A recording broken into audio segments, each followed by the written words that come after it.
Was Fubara elected by River State people, or Fubara was appointed by an individual?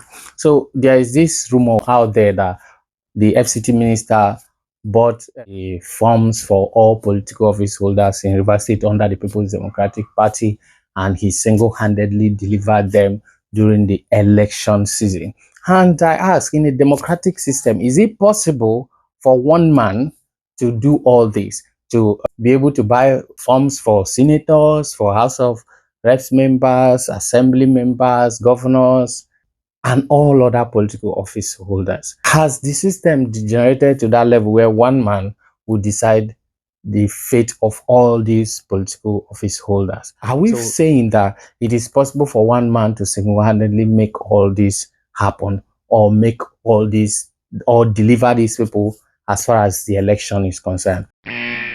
Now, if that is the case, then those who say Fubara had an agreement with the FCT minister and should stick to the agreement, they are right, because if the system has so degenerated to that level where one man can do all these things, then the governor has no choice but to stick to that agreement, except he has the muscles, he has the capacity to fight. Then he should realize that it's going to be a very serious fight. Now, allegedly, people say the whole state of emergency thing is beyond the fracas between, because recently we've seen the sole administrator going further to even appoint sole administrators for local government areas, and even other political appointments into some agencies and parastatals.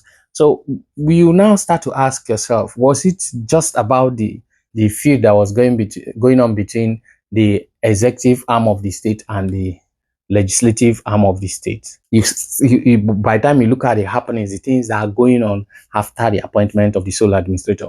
Moreover, all those that are benefiting from these appointments are not apolitical. These people are loyalists of the FCT minister. These people are the people in the other camp, not those in the camp of the governor. So it is obvious, it is clear now that this whole thing was not just about the fight between the legislature and the executive arm.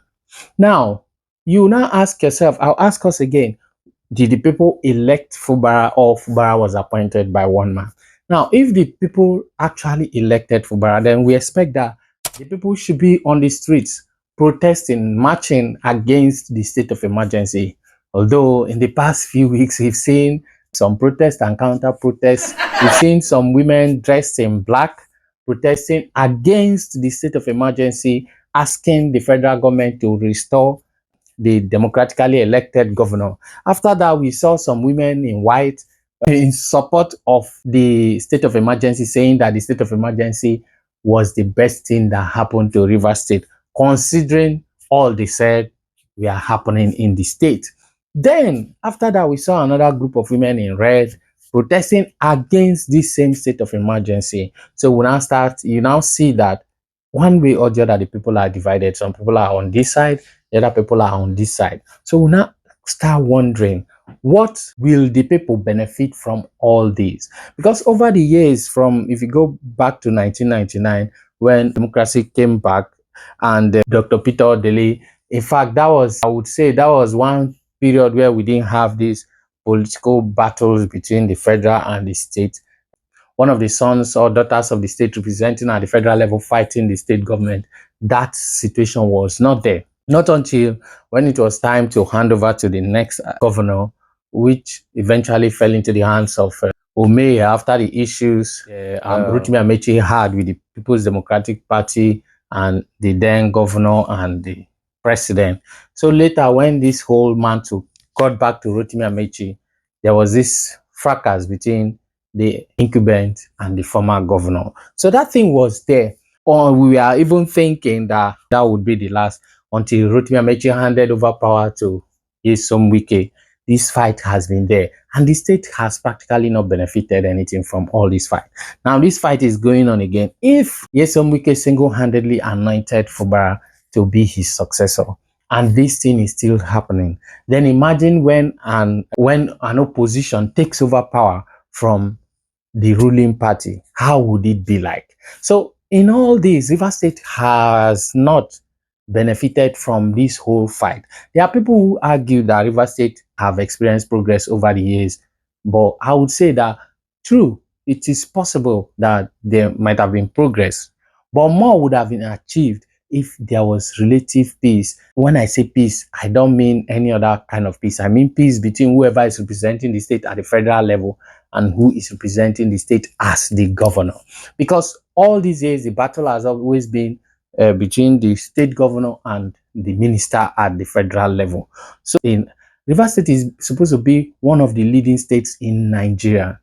If you look at industries, there are no industries. The government ought to have achieved more than they have achieved. So this is me calling on both parties to come to a point of agreement. There should be a level playing ground. Everybody should sheath their sword and come to a compromise where the governor, who has shown capacity, who has shown love for the people, who has shown love for even workers that were deprived of promotion and other incentives for 8 years. This governor has shown compassion, has shown love and all that for these workers. This governor should be given a chance to execute his blueprint, to execute what he has for the people. This governor should be supported by even the FCT minister to move the state forward, for the state to achieve better, because River State is lagging behind as far as I am concerned. When I look at the resources at our disposal, when I look at the resources available to River State, when I look at what River State is capable of, I think River State needs to do more. And the FCT minister and the president and whoever is trying to fight against the state government, despite what the disagreement is, they must come to a common ground. They must come to a common point where the governor will be given that time, that space to carry out his programs. And if for any reason we should be hearing that there are issues, we should be hearing that, oh, the governor is not doing well, and the FCT minister or whoever, the presidency and everybody is not happy with the whole programs of the governor. But here, the people are happy. Workers are happy. People are seeing that, oh, this man has the people at heart. So everyone should, at this point, rally around the governor and give him the necessary support. All these protests and counter protests will not help the people eventually. Whatever the political actors stand to gain, it is not for the benefit of the people. This is my opinion. Whatever be the issues that are going on between these political actors, it is not for the benefit of the people. And the people should be at the center of everything. The people should be at the center of whatever discussions, whatever issues that are going on, except they don't really care, which I believe that's not the case here.